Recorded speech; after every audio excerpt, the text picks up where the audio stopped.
Subtract in AutoCAD 3D. If you go to Home tab, here it is Subtract. If you go to Solid, inside Boolean operation, you can see Subtract.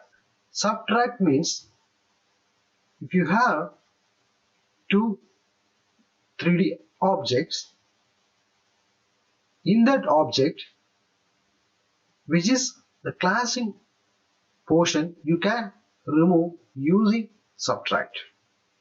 Just go to the Subtract, and which object you need, select that object first and enter, and which object you need to remove and select that object second and enter.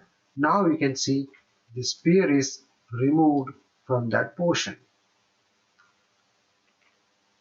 I go to Subtract again, select this object, enter, and I select this object, enter. Now you can see which one you select first, you will get it here, and which one you need to remove, that object you need to select second, that object was removed like this. Go to Subtract and I select this object, enter, and select second object, this one, enter. Now you can see the inside cylinder, it is removed. This is the way to create Subtract in AutoCAD 3D.